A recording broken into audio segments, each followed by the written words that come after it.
I feel like we can't stop talking about Joe Rogan here, but he keeps giving us an excuse, Krystal. Yesterday, it's a really good excuse. Yeah, it's a pretty good excuse. Yesterday, he actually shouted us out on the show. He said that we have a fantastic show. It's on YouTube. You should listen to The Hill, along with friends Kyle Kalinske and Jimmy Dore of the show. Couldn't recommend that enough. But this isn't just a vain segment where we talk about that. David Pakman as well. David Pakman, another friend of the show.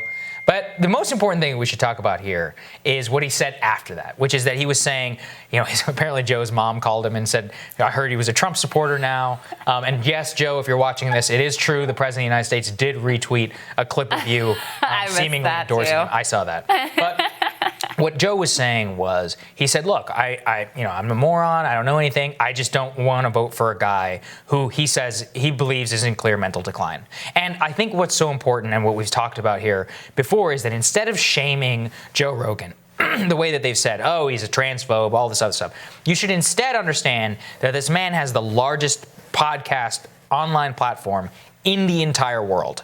And then you should say, if this person, who millions of people take cues from on culture, on fighting, on comedy, on this, who seemingly has his pulse, enough so that millions are willing to tune into him for 3 hours talking about chimps, will say, yeah, I might have the same feeling about that. And that is something that people just absolutely refuse to grapple with. I saw the same thing, like Media Matters, and these people were saying, buckle up, 9 months of talking about the lie that Joe Biden is in cognitive decline. Now, first of all, calling it a lie and turning it explicitly political is ridiculous because, again, this is something which is not out of bounds for average people who just watch politics. And if you're not willing to grapple with that, that's when people feel gaslit and they feel like, you know what?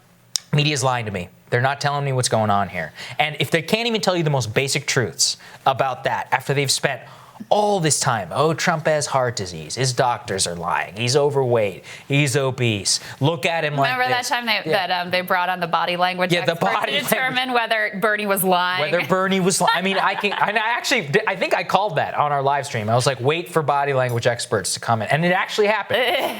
Unbelievable. So the same media, which has done all of this ridiculous BS for so long, and then they can't talk about Joe Biden having a difficulty completing sentences, difficulty doing television hits without reading from his notes, seemingly out of it, stopping sentences in the middle of a break. If you cannot do that, you are a liar. I think Joe sees that. Part of the reason why people like his platform is the authenticity of it. And again, of course, they just smeared him saying, oh, we tried to tell you about Joe Rogan, all this other idiocy. No, right, as if it's about Joe and not about their own failings, always. Right. It's exactly what the media always does. Look, you don't have to diagnose Joe Biden with this condition or that condition, or Donald Trump either.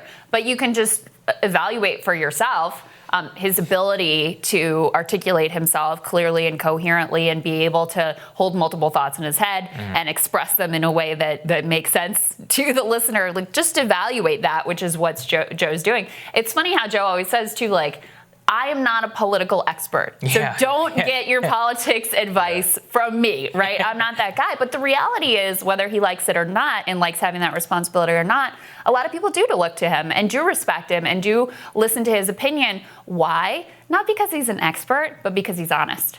Because he is honest with people about what he's actually thinking, and he's free. No one owns him. So he can say whatever he wants to say, and he doesn't have to worry about, all the cancel moms that have already come from him. He's doing just fine in spite of them. So he said in this interview, he said that the Democrats are making a horrible mistake. Not because I'm a Biden hater, I wish him nothing but the best, but I actually just think it's wrong that they would effectively prop up this guy who clearly is not at his peak. And I think that as a lot of people evaluate where we are right now, especially in a crisis situation where it's not enough just to have like a warm body there that you feel fondly towards. You actually need someone who's going to be able to lead the country out of a massive recession, if not depression, out of a massive public health crisis that we're facing right now. You need someone who's actually going to be able in mind and body to be able to do that. And I think a lot of Americans, not just Joe Rogan, are having a lot of questions about that right now. Of course. And you know what? The media knows this is legitimate because anytime it's a Republican Republican or an anti-establishment Democrat, they are willing to do it. How often do you guys hear about Bernie's heart attack? Heart attack, heart attack, heart attack. Yeah. John McCain, when he was running in 2008. Remember all those things, the age, all of this is happening, the stress of the job. Then Sarah Palin. We need the health records. We need the health records. I mean, this because with Trump, God, my very first White House briefing was with that doctor, and I'll never forget it because watching all the being like, what about his blood pressure? And then Sanjay Gupta coming up afterwards and be like, oh, they're clearly lying about his heart disease. I mean, it was sheer insanity. I have never. I can't believe that was your first. It was my very first one. Very first. You guys can look it up. My first appearance on national television was asking the doctor about Trump's health records. That's incredible. There you go. Wow. And so I'm thinking and I'm looking over this, and the same thing with Biden is because people, again, are not stupid. They see it with McCain, they see it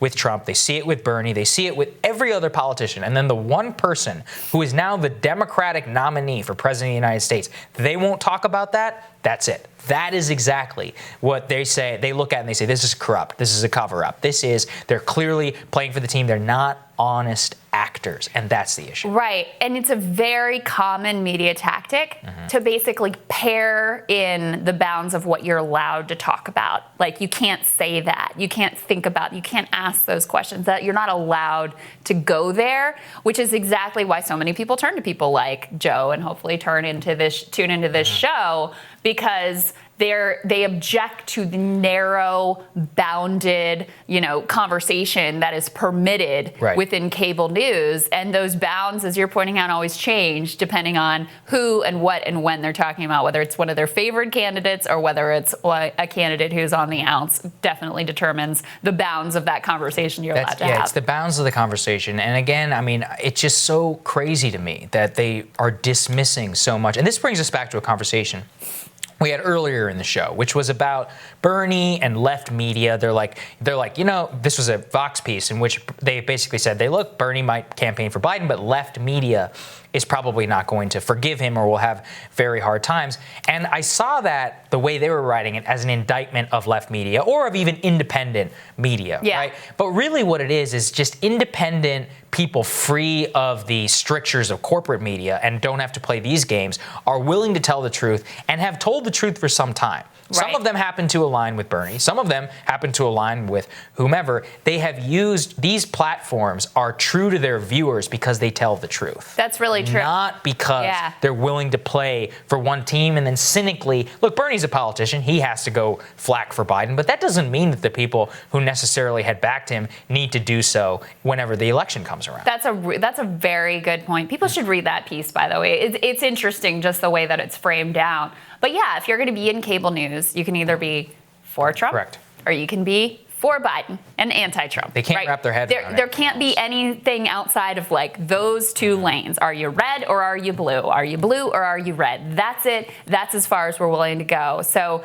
yeah, it's actually an indictment of the cable news, of mainstream media, that they limit themselves to those buckets rather than an indictment of alternative media, which has a broader viewpoint. Something we try to do on the show is include the full range of the ideological spectrum, not just like a cherry-picked narrow lane that we happen to agree with, something that the mainstream will never feel comfortable doing. It's funny, people are like, oh, Saagar, why do you have socialists on the show? I'm like, well, we have pretty far-right people on this show, too. So I'm like, you know what? You actually get to see everybody, the full spectrum of American conversation and of politics, and that is what people actually value, not just fealty to a single personality. Because you have to deal with the reality of the argument rather than your caricatured reality of the argument. There you go. Thanks for the shout-out, Joe. We appreciate it. Yes, thank you, Joe.